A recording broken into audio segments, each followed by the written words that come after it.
Have you ever had one of those days on your NoFap where you're just tired for no reason? Days when you're bored out of your mind and you just don't feel like doing anything at all? Days that your sexual libido is almost non-existent and you can't get it up for $50,000. What you are experiencing, my friend, is the flatline on NoFap. When the flatline starts. The flatline usually starts after the first week of NoFap, expected from that time to the second week. And in case you're wondering what causes the flatline, it's because you've been so used to the dopamine from fapping. You use this dopamine to feel pleasure, to have fun, and to get your John excited for sex.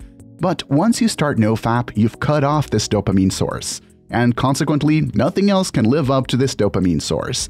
So nothing else is fun. And for now, nothing else can get your John excited. When the flatline stops. This is the most important part of this flatline video.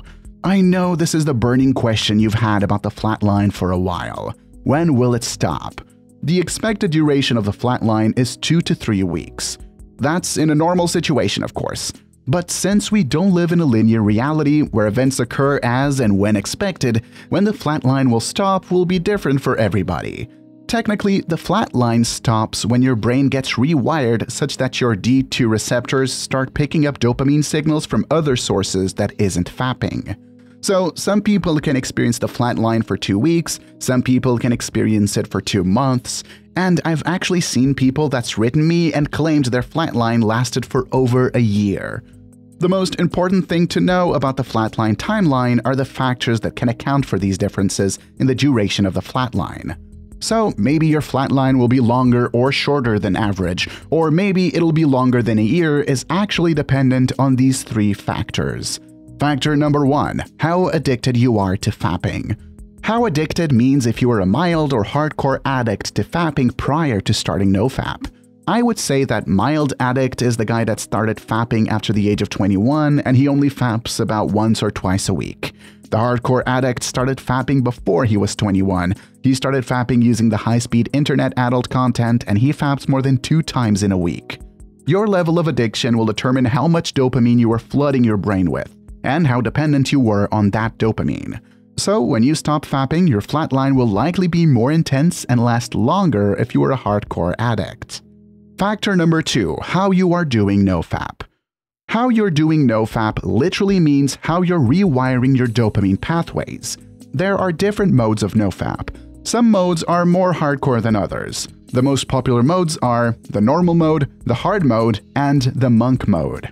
The normal mode is quite flexible as you could still have sex and orgasm when you're doing this mode.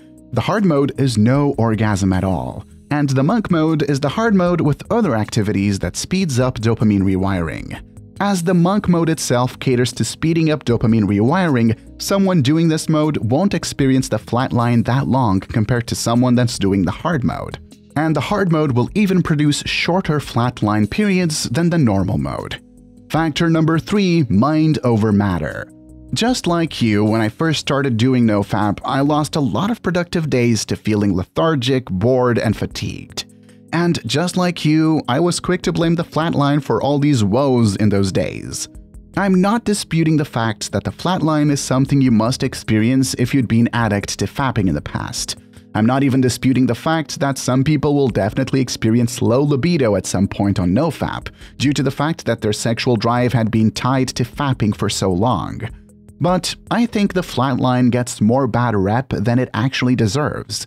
The flatline is blamed for every act of procrastination, every act of laziness, every boredom, and every lethargy people experience on their NoFap. I see a lot of guys on NoFap use the flatline as crutches for their inertia on NoFap. And because I've been there and done it, I came to the realization that most of these so-called flatline symptoms were all in my head. So if you're feeling like I've felt in the past, I would tell you to first and foremost start doing NoFap the right way. Don't be exposing yourself to unhealthy dopamine sources that will hinder the rewiring process going on in your brain. Examples of these unhealthy dopamine sources are doing things like edging, excessive video gaming, or excessive social media usage while you're on NoFap. I would also tell you to consciously adopt activities that enhance dopamine rewiring, like cold showers, meditating, working out, journaling, reading nonfiction books, and so on. Then, on those days you're experiencing the so-called flatline symptoms, if you're doing NoFap the right way, I would tell you to snap out of it. Because most of those symptoms are nothing but false messages that your brain is sending to you just to get you back to your fapping ways.